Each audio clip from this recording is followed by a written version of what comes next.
Yo, what is up, guys? Welcome to today's episode of the Live, Train, Perform podcast. I'm your host, Sean Kober, and joining me today is my man, Jamie O'Donnell of the Life Livers Academy. He is an entrepreneur, a performance coach, an online business strategist, and a podcaster. Jamie, welcome to the show, mate. Thanks for having me, man. Looking forward to having a chat. Mate, for those listening at home, I was a guest on Jamie's podcast a few months ago. When was that? Start of lockdown, like March, April. Yeah, man. So I rebroadcast that on Monday. This episode will be dropping on Thursday. I'm excited to switch roles with Jamie and dive into the weeds on everything that he's gone through, the life that he's built for himself, and the adversity that he's faced. Mate, what I want to start with is the Swiss 8 principles. I'm an ambassador for Swiss 8, and I'm a big believer in what they're doing. It's a proactive mental health program designed to allow people to structure in and schedule the most important things in their life. And the 8 pillars of health and wellness are sleep, nutrition, time management, discipline, fitness, personal growth, mindfulness, and minimalism. For you, mate, which one of those principles are most important for you right now? And I'm sure there's been different times of your life where those principles are in different orders and you do have different priorities, but let's discuss some of those principles and when they've applied for you at certain times of your life. Yeah, cool, man. I mean, it's tricky because all of those obviously play such an important part, but I think there's one that sort of, for me anyway, I feel like it overarches all the other ones, and that's personal growth. And I just think without personal growth, you only go as far as you grow, and you only reach the level, whether it's in your health and fitness, whether it's in your career, whether it's in your relationships, you're only going to go and get to the level that you're willing to grow to. And so I just feel like for me, regardless of what it is and what stage in my life, there's an overarching thing there that it's always going to come back to personal growth for me. Yeah, love it, man. What's some of the things that you're using right now to promote your own personal growth? I think for me, man, I mean, like, to be totally honest with you, the pandemic has been one of the best opportunities for personal growth that we could have had. Obviously, it wasn't chosen; it was put upon us. But it's in times like that you have a choice, man, and you can either sort of get better or you can get bitter. And I think it's applied a lot of pressure to people. And I know, I don't want to glamorize the situation and say that it's awesome, because it's not.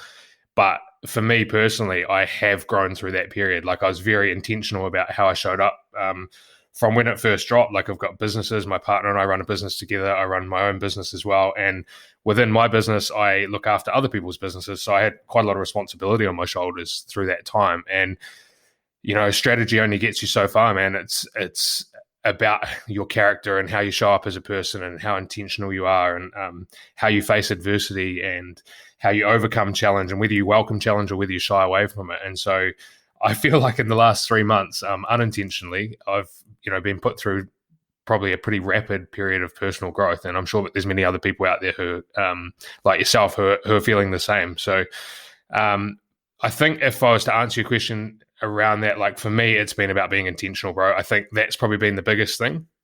I find that with personal growth, there's a million courses out there. There's all sorts of different topics that people talk about. But at the end of the day, man, it comes down to being intentional about how you show up. And I think whether it's to do with health and fitness, whether it's to do with business, whether it's to do with relationships, whether it's to do with your goals, actually taking the time to be super, super intentional about who you need to be in the moment, who you need to be in your interactions, who you need to be to get the outcomes that you want, ultimately dictates, whether you get there or not. And also in that process, you have to show up as another person to get the outcomes that you want. And so, I feel like I've had a lot of growth over the last couple of months, and I think being intentional for me is something that really stands out. Mate, incredible answer. There was so many things that came up then when I was about to jump in, but I thought I'd let you continue with the role. So let's go back and touch on a couple of those things. So you spoke about being intentional a number of times there. How do you understand what your intentions are, and then how do you create habits to work towards what those intentions are? Do you do any goal setting, or we spoke a lot about in your interview of me on your episode, on your podcast, and I spoke a lot about understanding what your values are and being value driven. Is that something that you do? Is that something that you sit down and write out, or how does that work? How does that process work for you? Yeah, man. Really good question. To be honest, mate, I've like when it comes to goal setting, I've been, I've been through a whole bunch of different phases when it comes to goal setting. But the one that's always stood out for me, that's had the biggest impact on me, is I did a high performance training with Brendan Bouchard a number of years ago. For anyone who's listening who's not familiar with Brendan Bouchard, I highly recommend that you check out his work. He's the number one high performance coach on the planet. He's done some of the biggest studies into human high performance that have ever been conducted. So his stuff's based on neuroscience. It's not fluffy. It's like, this is what we have worked out actually works and raises your level of performance. One of the frameworks that I remember, which has always stuck with me, which is something that I really try and be quite disciplined on, is a theory called primary aspiration theory. And it's just basically, when you think about goal setting, you could type into YouTube now how to set goals, and you get 1,000 different ways to set goals. And it's like, you need to have a why, and you need to, they need to be SMART goals. They need to be measurable. They need, all that type of stuff. And what you'll find is that for the majority of the time, we're actually just setting to-do list goals. So they're like things to tick off a list. And in order to tick those things off a list, in order to actually make progress, and actually in order to actually get somewhere with your ambitions, it comes back to being intentional, and it comes back to thinking about like how you're being, how you're interacting, and how you're growing. And so those sort of the three categories that I always go back to. And to give you an example, like I hop on this podcast with you today. Now I can hop on the podcast and be like, my to-do list goal today is to do the podcast with Sean. But before I hopped on here, like 10 minutes before we jumped on, I sat down, I've got a whiteboard over here, and I literally like wrote down the type of person that I need to be in order to show up to add the most value to you and to your audience, and to do myself justice. And there's certain things like I need to be clear and concise. Like I need to be confident, and I need to act with certainty. And there's just a few little things like that I'm like, all right, that's the sort of person that I need to show up as. I need to be enthusiastic, like I need to bring some energy and some passion to this interview. And so little things like that for me, when it comes to goal setting, I think that rather than setting to-do list goals, we should every day probably focus more on how we're showing up. And that's how you're being, the level of energy that you're generating, the feelings that you want to generate. Because a lot of the time, I think we drift through the day, bro, and you'll know this more than most, but like, you don't have energy and you don't have feelings, like you generate those. They don't just happen to you. And so, like, if I want to be confident in this interview, I can just choose to show up and be clear and concise and confident. Like that is a choice. And as you start to do that, you start to embody that, and you start to feel that. And so first thing is like, on a daily basis, like, how are you wanting to feel? Are you wanting to walk around with your head down and like sluggish? And because if you allow yourself to feel that, you're going to feel that. But you can generate your own energy and your own level of feelings, joy, happiness, and all that stuff. And I'm not saying that you can control it all the time. Sometimes there's external circumstances that come into play. But for the majority, you are in control of that. With your interactions, man, like every single day, you're a coach, right? You're very intentional about the way that you show up for your clients and for people. You're very intentional as a person in general. And so I think the second category that people can really benefit from is like, how intentional are you being in your interactions? And you're not going to be the same person to everyone. Like the way that I show up for my partner Steph is going to be different for the way I show up to you, the way I show up for my clients. And so sometimes when I hop on a client call or something, like I need to be a bit of a hard ass. Like I need to be the person who's holding someone accountable. I need to say the things that no one else will say to them. And so for me to do that in a good way, I need to have set goals around how I'm going to interact in that moment beforehand. So for me, man, goal setting is more about that. Don't get me wrong, you need to have a vision and you need to have your to-do list goals. But I think the missing piece of the puzzle most of the time is actually having those primary aspirations in place and being really intentional about how you're showing up. And then the second thing is systems. And rather than focusing on the goal, is the system to achieve the goal. And you'll be probably familiar with James Clear, but he's got a fantastic book around goals and habits. And the one thing that I took away from that just makes total sense to me, that I've seen the best results from, is rather than focusing on the goal, is focusing on the system. Mate, that was an incredible answer, man. And again, every time you speak, there's my cogs are ticking, and I'm like, I want to go deeper. I want to go deeper. I want to go deeper. So I want to go back to what you said earlier about having the whiteboard in front of you, and you've written down a few things that you want to bring to this interview. Now, let's discuss that for a moment, because I'm very, you know me, I'm very structured. I've got diaries, journals. I've got whiteboards in front of me. Like I've got, notepads where I've jotted down my vision, what I want to achieve. I've got different phases of my business, et cetera, et cetera. How powerful is it for you to actually put things down in writing and get things on paper or on a whiteboard or something like that? Yep, really powerful, man. I'm probably naturally not like you. Like I'm quite unstructured, and I struggle to be disciplined with that type of stuff. Like if I'm being completely honest with you, it's something that I try and enforce that, and I've got rituals like going to the gym and stuff like that that I never miss. But I'm not a structured person naturally, and for me, having stuff written down is absolutely crucial. I'm also like a real for me, I like writing. Like I've got paper and whiteboards and stuff everywhere, man. And like I've tried using apps and stuff like that to keep goals and whatever. But there's something about writing it down on a piece of paper for me. But yeah, to answer your question, totally, man.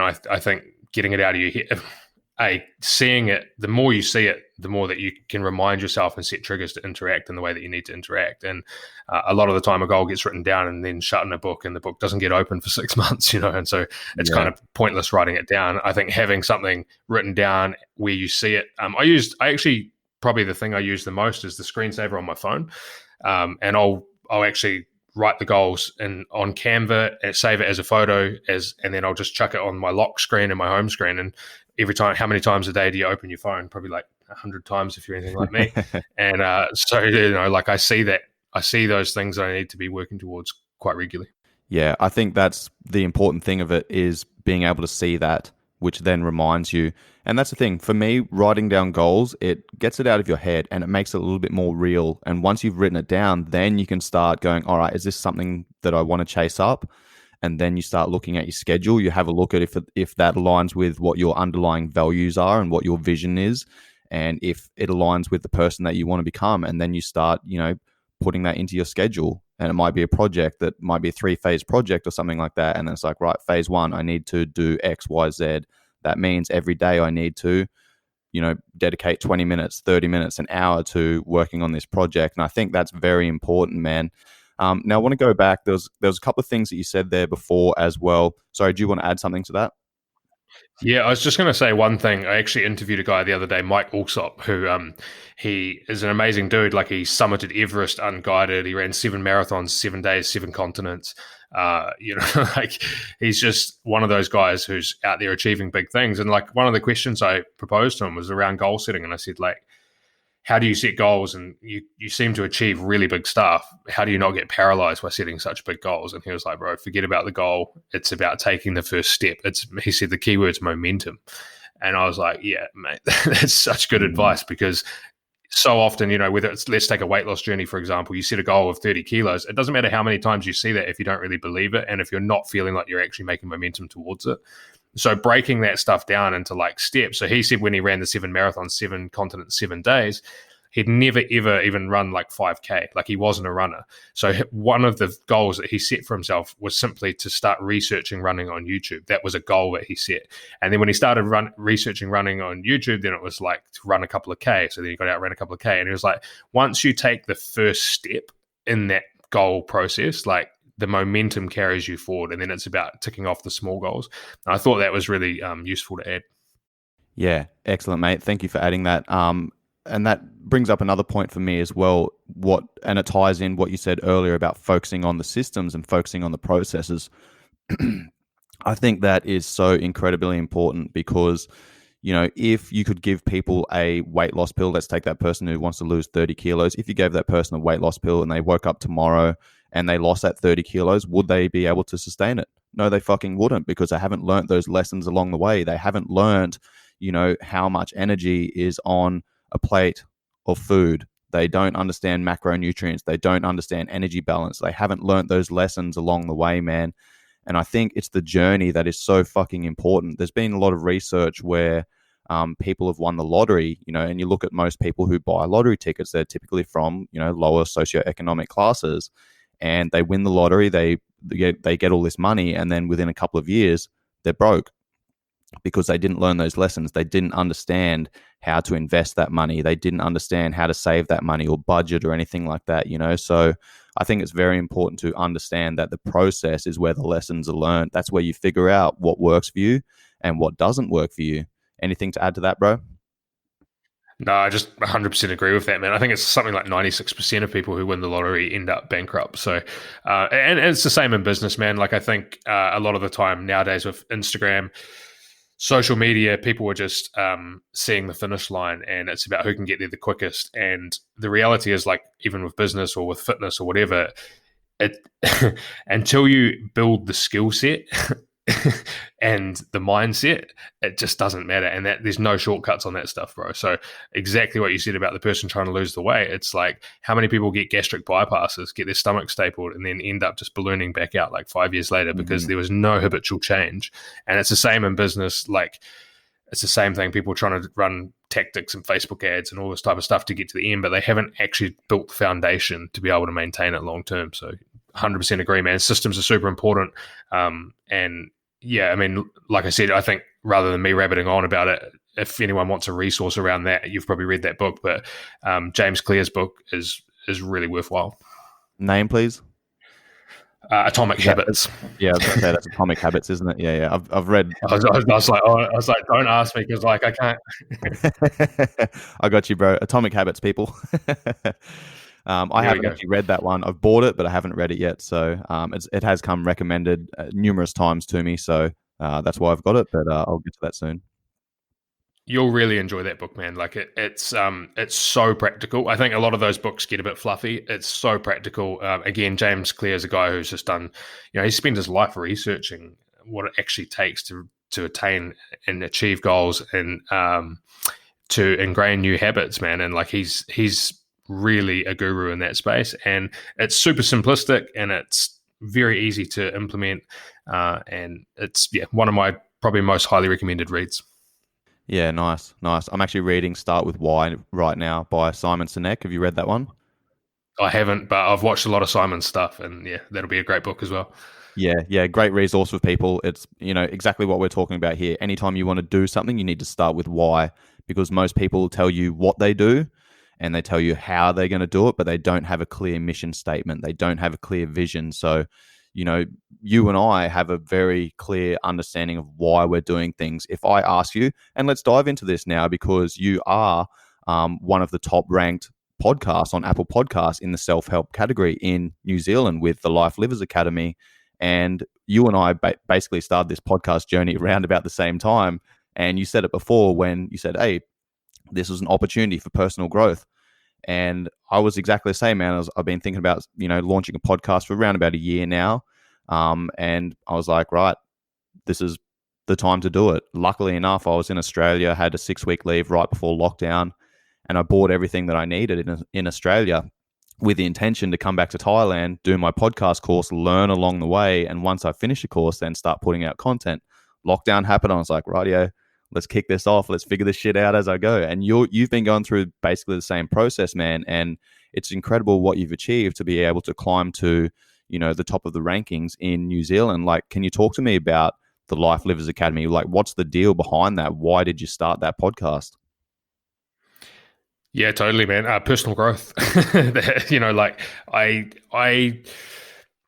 been an area that I've been fascinated in for a long time. Is like performance and personal growth. But it's not particularly an industry I like. I feel like there's a lot of gurus who are probably not overly authentic in the way that they talk about personal growth and personal development. And I actually feel like the space is, in some respects, a bit like the fitness space where it's like on face value. It's just a bit vain.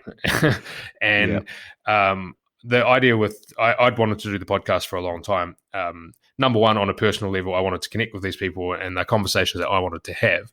But number two, man, I'm very driven to add value to people. Like that, the most fulfilling thing I think in my life. I mean, don't get me wrong, money and everything's motivating, but the best feeling that you can get is when you know that you've added value to someone else's life, that you've helped them move forward. And I have been a big advocate of podcasts and a big listener of podcasts over the years, and they've added immense value to my life, the good ones and the good conversations. And some of those things where I've plugged a podcast into my ears, some of those things have stayed with me for years and really helped me. And I don't even know the person, but they added a lot of value to my life. And so I wanted to have those conversations for myself, But I genuinely believe that by talking to people who are out there who have actually walked the path, rather than just spoken on a stage or something, like people who have, like yourself, you've been in war zones and that, man, like the lessons that come out of that are so much more powerful than someone who's just done a course in coaching. Yeah. Yeah, the person who's built a 7-figure business, there's been adversity along the way, you can guarantee it. There's none of that stuff comes easy. And I just feel like by tapping into people who have actually walked the path and sharing those experiences, I think there's a lot of value in that for other people. And so that's the reason behind the podcast, man. And I think there's key things like, you talked about the principles with Swiss 8 that they're built on, and there's similar principles, like, wealth and health and personal growth and some of those key categories that I wanted to tap into.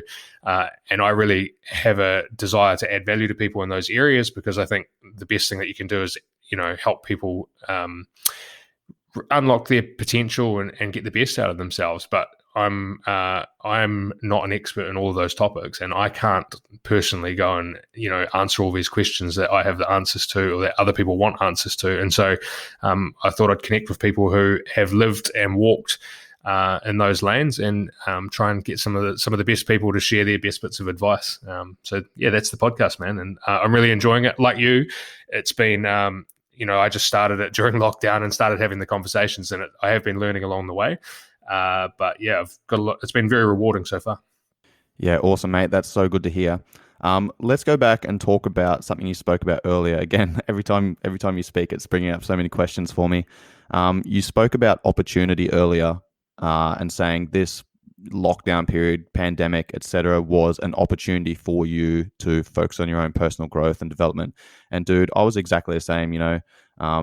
People were saying, "How's your life changed during the pandemic?" And I was like, it hasn't really, because I do the things that I enjoy that bring me fulfillment and contentment every single day.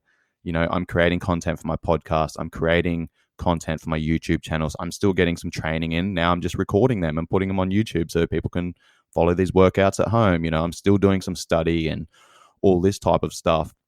And I think that's an important distinction, and that is part of mindset. And last time we spoke, we were on the opposite sides of the microphones, and I spoke about mindset. And I'm assuming you've finished reading that book now, and it talks about the difference between a growth mindset and a fixed mindset.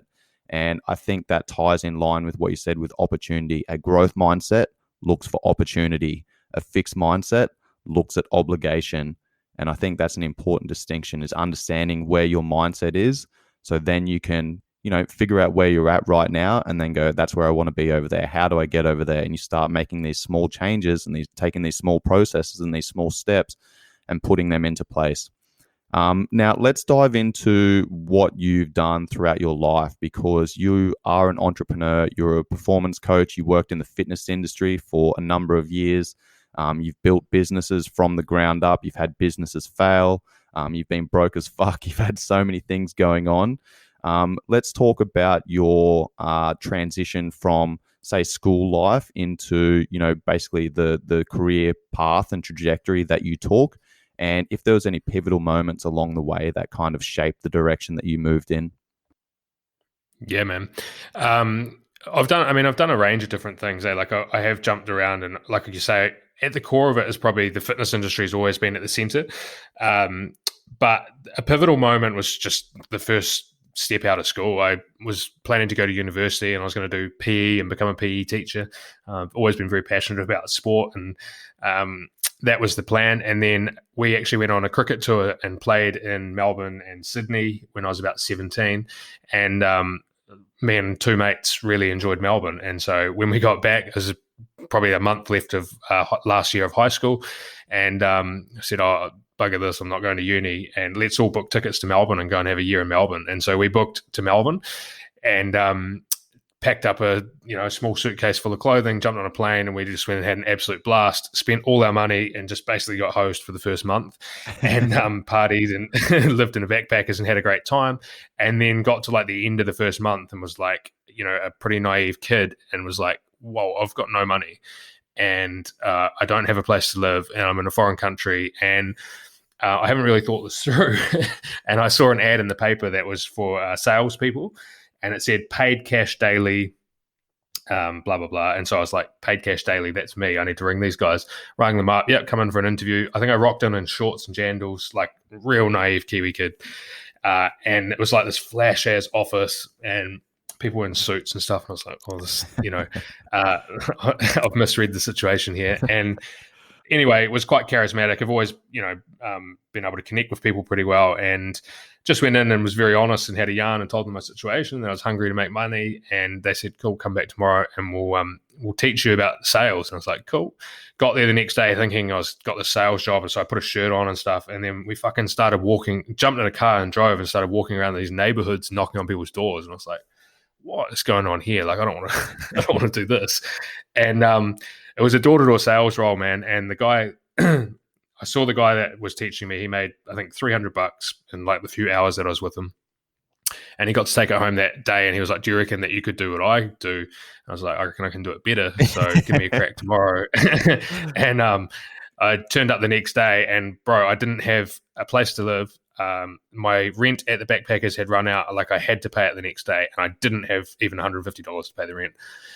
And so I was like, he made $300 yesterday. And so I went out and I got the highest sales that day for everyone in that company, and made like $400, and was like, bro, that's what I would earn in a week as a kid back in New Zealand. I was like, "Whoa, I made $400 today. I can pay my rent." And then just got that positive momentum into sales. But without dragging on too long, the pivotal thing that changed the course of my life, because what I learned, the lessons I learned from door-to-door sales have been the most valuable lessons that I've ever learned. I had to knock on 150 doors a day. 140 of them told you to fuck off. Mm-hmm. A lot of them not very nicely. So I learned to deal with adversity. I learned to not care what people thought of me. Mm-hmm. I learned discipline and hard work. I learned that I watched people build teams and have success within that company. And I learned that if you were determined enough, you could do whatever you wanted to do. I learned the importance of building a team and managing people. I learned like leadership skills. I learned communication on like the deepest level, because when you're knocking on people's doors, man, you're dealing with everyone from grandmothers to gang members to drug dealers to the mother of three who's at home. And so like I learned to relate and get people to like me within like 2 or 3 seconds on their door in order to be successful. And all of those lessons, particularly like, just the ability to control my mind and perform under pressure, like having no money, being overseas, and having days where you go out and you work your ass off in the pouring down rain and make $0 because it was commission only, and having that constant thing where like you had to pay your own way. There wasn't like a retainer. That like just so many great lessons, and that at 18 toughened me the fuck up. And it actually, I hated it. By the time I left there, I was so burnt out by it. But everything else became easy. Like the next jobs that I went into, like when I got a job doing sales and like sales management in a gym, I was like, this is a piece of cake. People are walking in wanting to join the gym. Yep. It's warm. People are handing their wallets over as they walk in. Yeah. I'm not having to work for like, this. "Oh, hi." Yeah, like, "Oh, hi, I've just come to look around the gym. I'd like to join." I'm like, "Oh, absolutely." Like, and then like just crushed it in gym sales, because I'd been through a really adverse 12 to 18 month period, knocking on people's doors and selling, and having to get good fast in order to survive. And so that was a pivotal moment, man. That's incredible, man. And I love, that reflection and looking back at all of those traits that you had to build and you had to, develop on the fly. And the biggest one for me is that ability to communicate. And as you were going through that list, I was like, oh, communication, man, would have been so important there, because, that's your first impression. You're knocking on the door, someone opens the door, and like you've got a couple of seconds to make a good first impression. Bro, 100%. And then like what I learned very quickly was that if I could do 10 sales a day, I'd make $300. So I was like, okay, cool. And then I was like, but if I can train 10 people to make 10 sales a day, that's 100 sales. And if I get a commission of all of that, I don't have to go out and do the sales. Mm-hmm. And so I was like, I'm going to get real good at teaching people and coaching people. And I had a fantastic guy there who's one of my good friends still. He lives in Australia. His name's Rob Graffreda. And he was an unbelievable role model for me, and he taught me a lot of key skills and really pushed me and believed in me, and like he changed the course of my life probably at that, during that time. And talking about communication skills, man, like I learned the communication skills. That was fantastic. But I also learned to grow people. I learned to mentor people. I learned to get the best out of people. I learned to get other people who wanted to quit in a completely different state where they wanted to walk out and like smash it. I learned to motivate and inspire people. Like I really learned like the core skill set around coaching. Same thing on the fly, man. Like you're taking people out to knock doors, and you have to teach them to love it. It's quite, and so same thing again, when I walked into the fitness industry, is like, there's a person who's overweight, who's got like a real desire to lose weight, and like trainers can't relate to that person. I'm like, man, I taught people to go and knock on fucking doors and like get the most out of people. I can get the best out of someone who wants to lose weight. And so that skill set just transitioned into fitness. And yeah, I was lucky enough to give you a little bit of a fast forward on the career stuff. Like I was lucky enough when I got back to New Zealand that there was a gym being built from the ground up. It was an empty warehouse. I was walking past, there was a South African guy in there, and he was like, I started yarning to him, and he was, oh, I'm building a gym. And I said, do you need a sales manager? I was like 19. And he said, well, yeah, we need someone to do sales. And I was like, cool, man, I'll come back tomorrow and see you. Like, I'm your guy. And like literally just sold him. And I remember him just being like, well, I can't not give you a crack. He's like, and he's like, well, you sold me, so you're going to sell others. Bro, I just had so much confidence. Yeah. Like I literally had developed so much confidence in myself, because when you're out knocking doors, bro, and this is a really pivotal lesson, is like when you're out knocking doors and nothing is going your way, if you take that on board, like some days pissing down rain, gone 8 hours, not made a sale.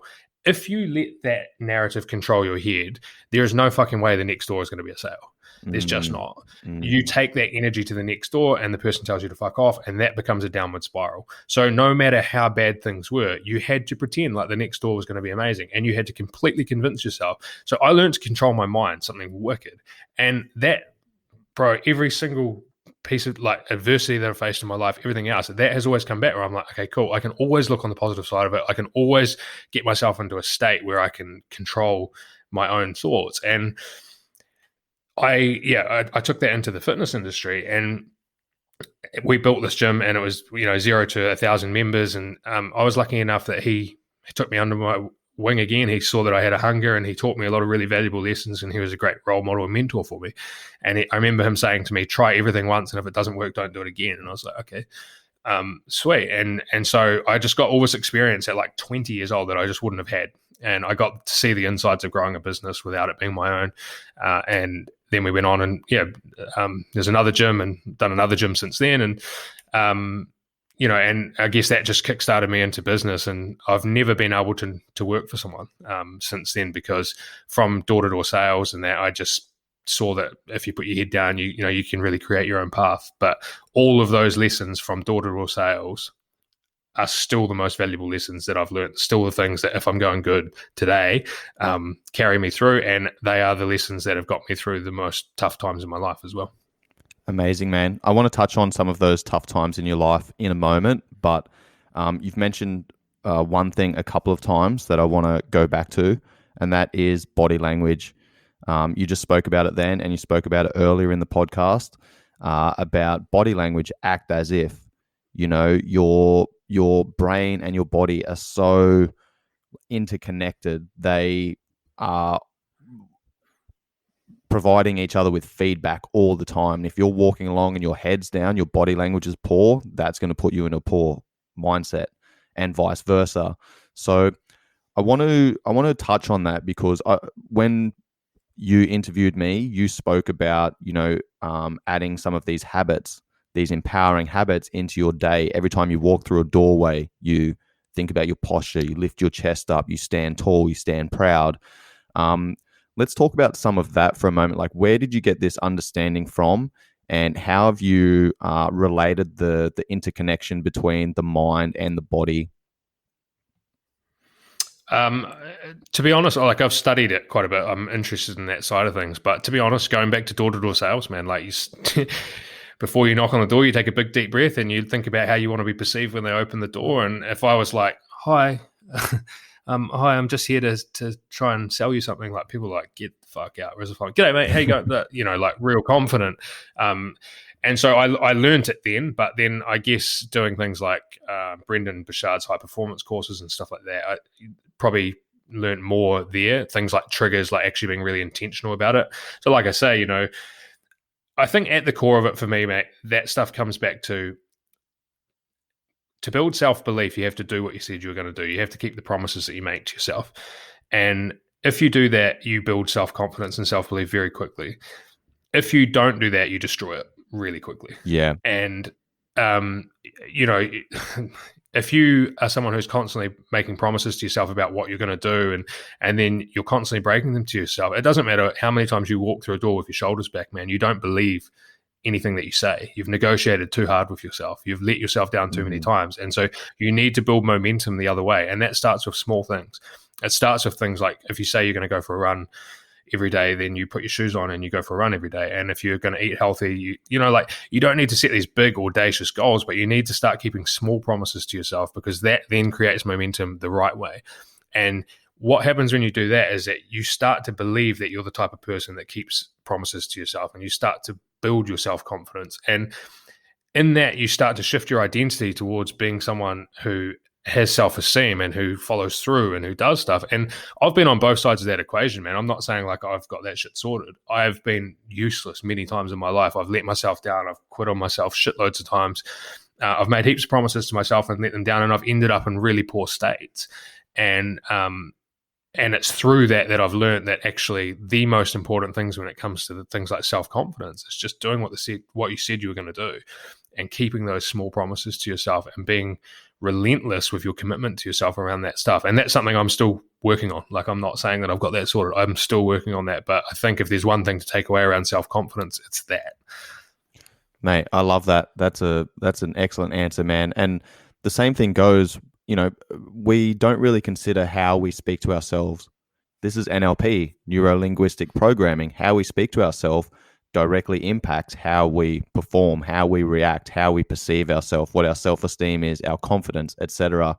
And people don't consider that, but think about it like this. Everyone's got friends. Everyone who's listening at home has friends that says, yeah, I'm going to do this, I'm going to do that, I'm going to do this, I'm going to do that, and they never fucking do anything. So every time they say something, you just pay them off, and you're like, well, I know they're not going to follow through on that.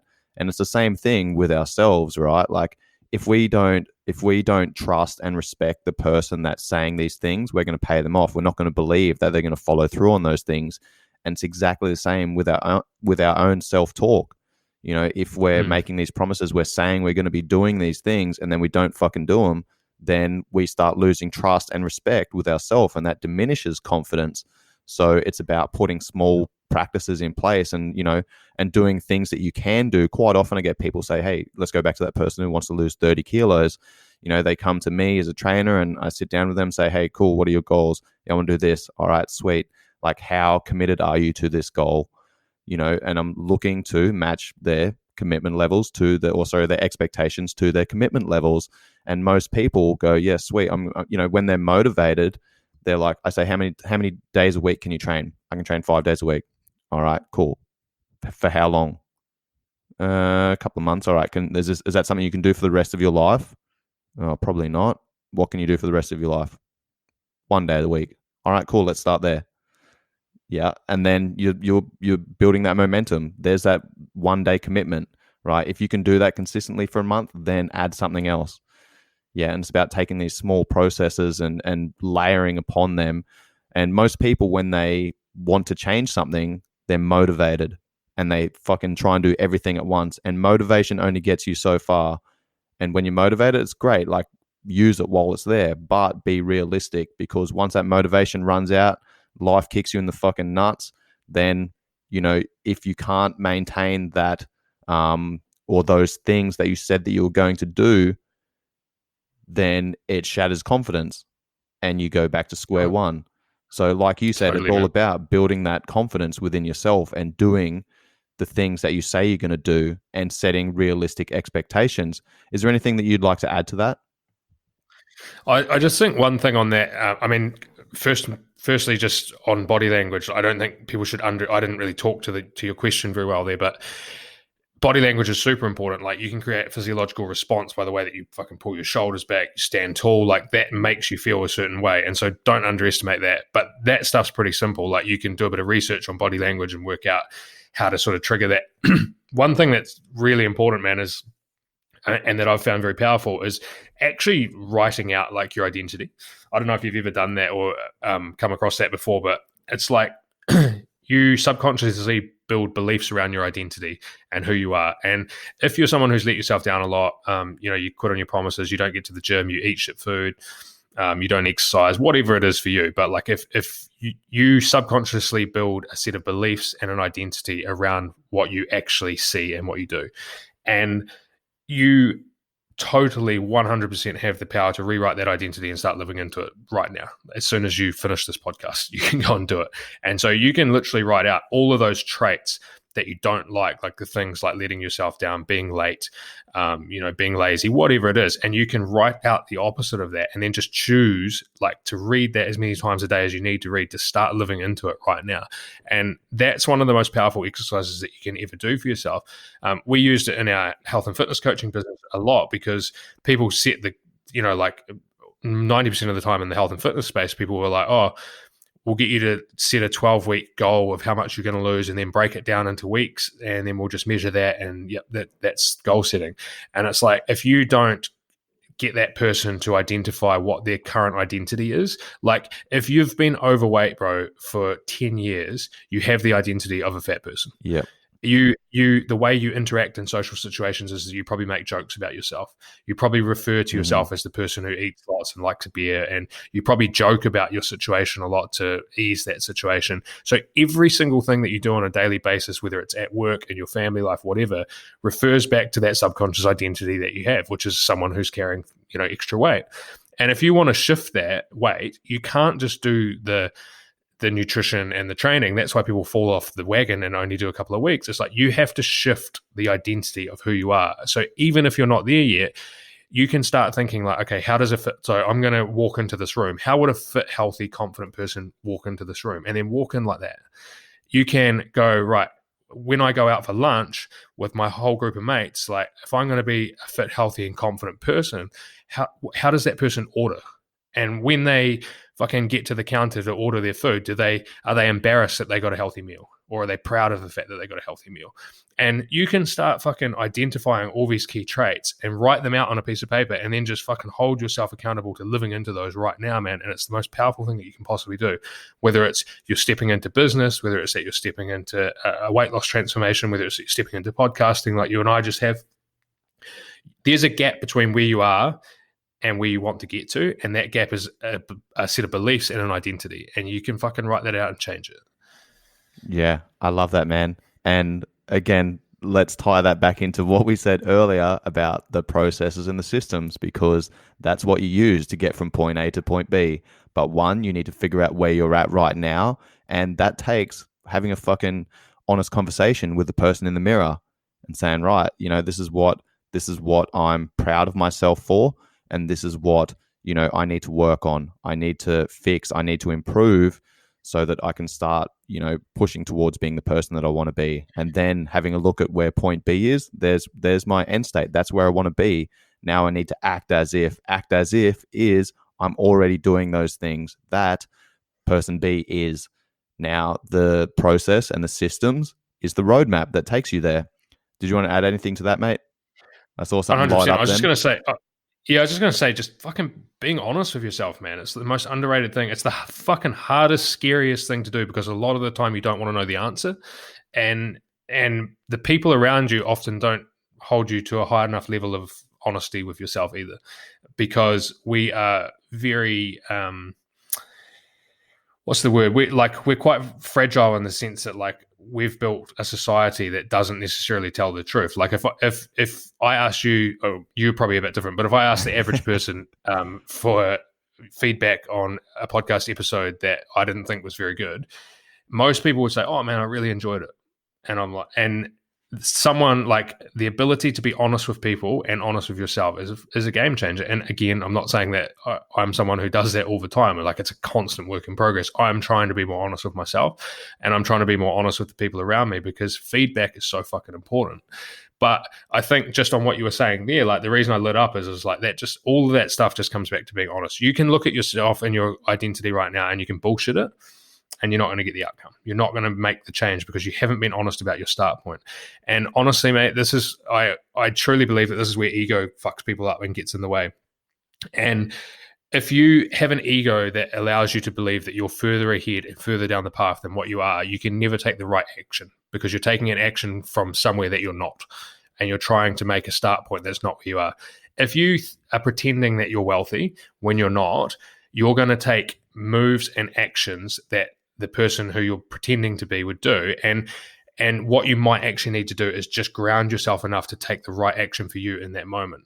And so you need to shift your identity forward and like I say, show up like that person needs to show up. But sometimes ego can fuck you up, where you start tricking yourself into believing that you're somewhere that you're not. And that can also get you in trouble. And I think it's just a key thing to point out, because I've seen it a lot. I've done it with myself. And one thing I remember is when I was my businesses had fucked up. I was absolutely broke as fuck. And someone obviously knew this situation, and they asked me, would you like to come around and do some work? I've got like a few days work. I'll pay you cash, and you just need to like shovel some shells and like help me with landscaping. And I was like, in my head, I was like, fuck you. Like, I'm not a fucking landscaper. Yeah. And then I like actually just got my ego out of the way, and I was like, hang on a minute. Actually, you've got nothing going on right now, and you need to be fucking honest with yourself and humble enough to go and start and shovel that fucking driveway as long as you need to get some money so that you can get back on your feet. And had I have not being honest with myself in that moment, man, I would have turned that down and gone through and been a stubborn prick and gone through more hardship. But instead, I remember humbling myself, and I hated doing the work, and I went and did it. But I remember like having these pivotal moments where I was like shoveling in the driveway with my headphones and doing this manual labor. And I was like, man, this is so good for me. I'm so grateful for this, because it's humbling me. And that means that I can start again from here. Yep. I've now accepted where I'm at, which means I can take the first step, which means I can get momentum going the right way again. And there's power in that, bro, but it takes a bit of bravery and momentary courage to face and be honest about where you're actually at. Yeah, 100%, man. That is so powerful, bro. And I think, tying everything back in together, yes, it is important to, set goals and have an understanding of where your destination is, but there's no point in having a fucking destination if you don't know where your start point is. Totally, man. And being honest about where your start point is super powerful. It is the fucking cog for how the rest of that process is built. You need to know where you're at right now before you can set a direction. Yeah, totally. We've spoken about adversity a number of times throughout this episode, and both you and I have faced a lot of adversity throughout our lives, and we kind of had similar upbringings. I didn't know my father. I never met him. Your father left when he was 5 years old. You'd attended way too many funerals by the time you were 18. You've had some family members, friends killed in tragic circumstances. Your brother's faced chronic illness that almost killed him as well, and you kind of felt helpless in that situation. Can you talk about some of the adversities that you have faced throughout your life, and also not just what you faced, but how that affected you mentally, and then the steps and processes that you put in place to kind of take some lessons from that? Yeah, sure, man. I mean, I think adversity is a given, right? Like, you're going to face it. Some of us might face different varying degrees of it, and greater adversity than others. And typically more, some of it's out of your control, but a lot of the time when you've got big goals and you're striving towards big things, you're going to be the person who comes across the most adversity, because that's the responsibility of chasing big goals.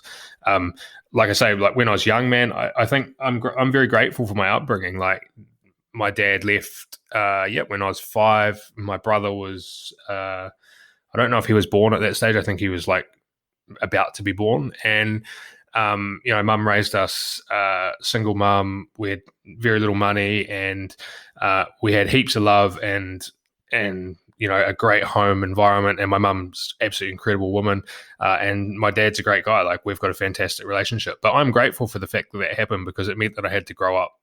I had to grow up early.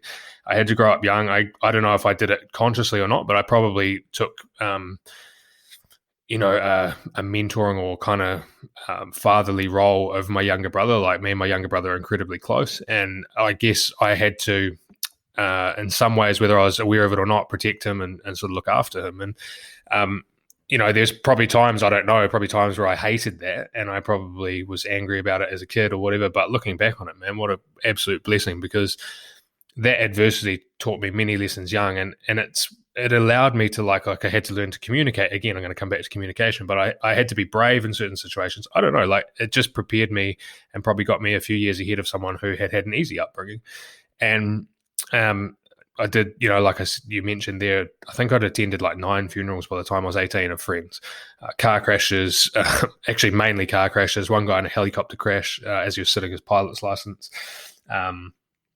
Just, like I'd really seen that life was short and that it's not to be taken for granted. And, I guess I had probably handled those situations with a relatively, I mean, don't get me wrong, some of them really shook me, but I was able to get through them and, I guess, take learnings and lessons from them, probably because of the fact that I'd had some hardship growing up, and I didn't really take anything for granted. What were some of those lessons that you took from that?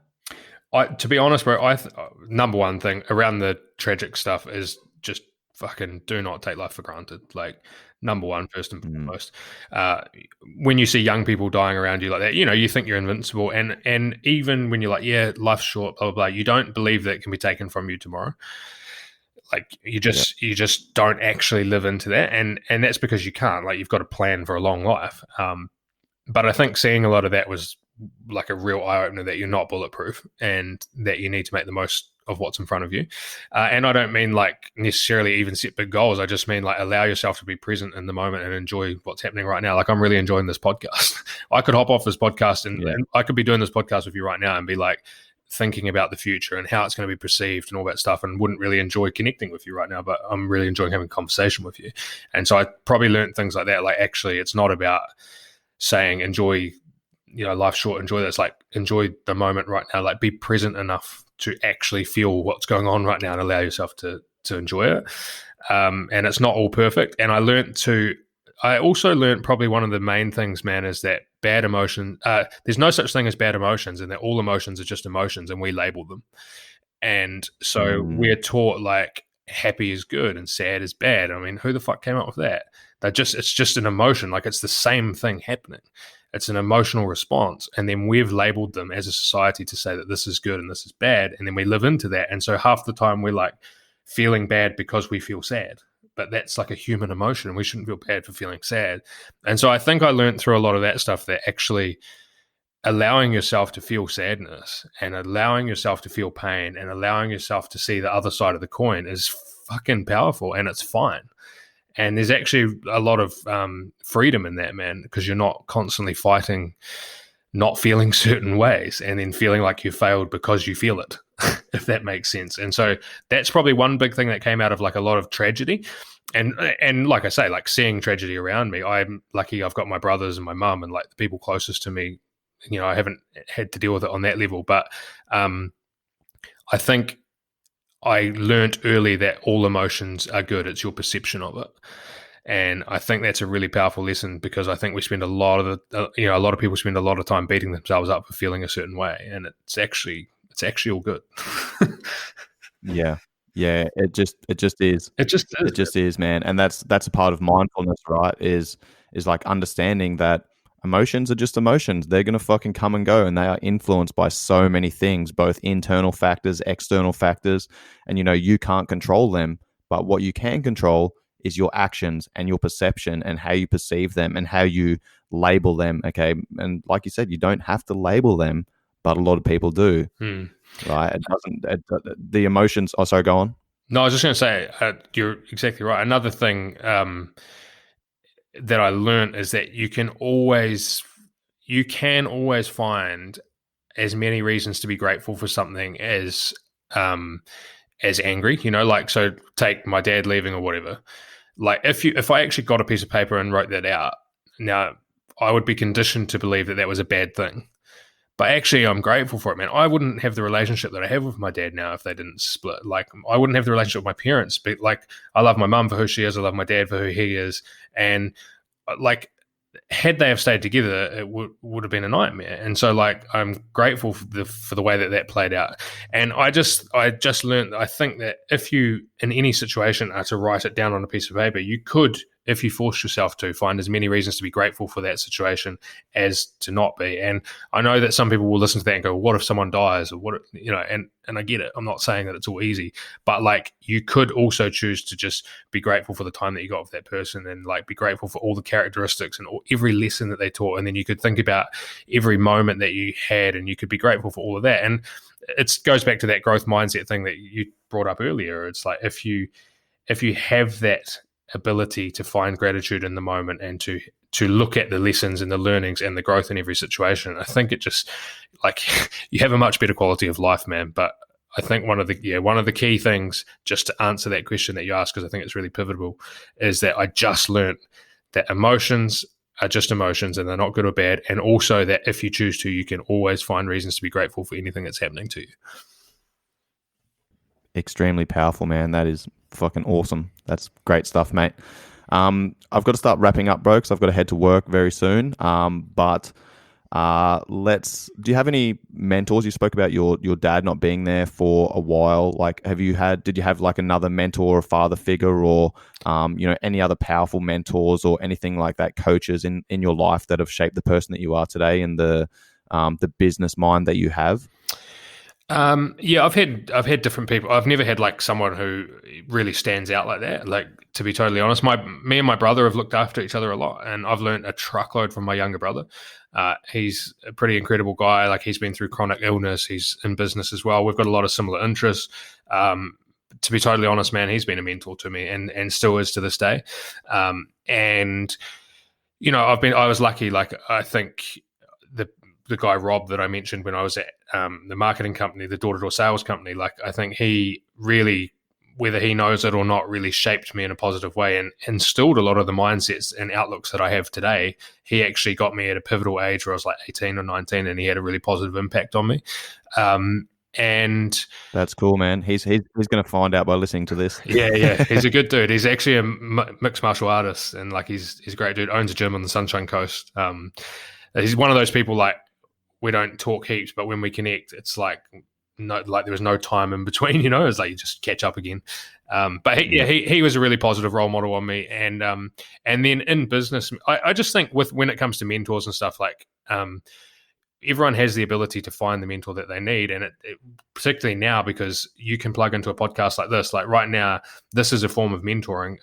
You might not. I think people with mentors, it's like you put barriers up, and you're like, oh, I don't have those people around me, therefore I'm a victim of this circumstance. But, like, you can go and read a book, you can listen to a podcast.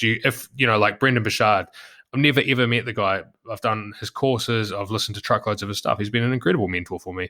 And there's people like that I've never met, but I've chosen to make them my mentors and to listen to them and to follow their footsteps because they have the outcomes that I want. And I think that's a powerful thing as well. But yeah, I have had people that have had an impact on me, like in my personal life, for sure. Yeah, that's a good point that you make as well. Is it's not, mentors are not necessarily always positive. Like, I look at my stepdad and he's a piece of shit, right? And I looked at him and I'm like, well, I don't want to be like that. So he was a mentor in a way, and he shaped my journey because, I didn't want to follow in his footsteps. Totally, man. And I think that's such a good point. But that's just your perception again. Like, you can be open to that learning, or you can be closed to it. You're open to it, and it's probably changed the trajectory of your life in a positive way. But had you not been open to that, then, who knows? And, one thing with Dad, like, I remember someone said to me really early on, I can't remember exactly who it was, but they said something along the lines of, like, if you're going to be angry with him, you also have to be grateful for all the things, for all the attributes that you got from him. And I was like, oh, that's a really good point. And they're like, like you're really charismatic and you're like outgoing and you're like the life of the party when you're at a party, and like listed all these things that my dad is. And they're like, would you have that if he wasn't your dad? And I was like, fuck, I'm grateful for that, man. Like, and so I just think like if you're going to look for the bad in people or in situations, like there's always more positive if you're willing to look for it. And in life, I just think you find what you look for, man. Like the pandemic is a classic example. You and I found opportunity in it. I started a podcast. You started a podcast. I feel like I've grown a lot over the last few months. I don't say it lightly because I know that a lot of people have had genuine hardship during this time, but I feel like this has actually been a good time for me. Like I feel like I've had a good few months, but I looked for that. And I just think like, when I look out there at the moment, people are looking for negative news lines. They're looking for negative fucking conversation. When they get with their mates, they're complaining about the state of the world. And like, if that's what you're looking for, man, you will find more and more and more and more of it. But if you look for the good, you also find more and more and more of it. And yeah, I don't know why you'd be looking for the negative stuff. Yeah, mate, that is fucking amazing. There's one more thing that I want to finish up on. The name of this podcast is Live, Train, Perform, and that is live life to the fullest, train to your potential, and perform at your best. What does that motto mean to you? Well, that's a tough question. The train bit stands out for me because I think we're always in training.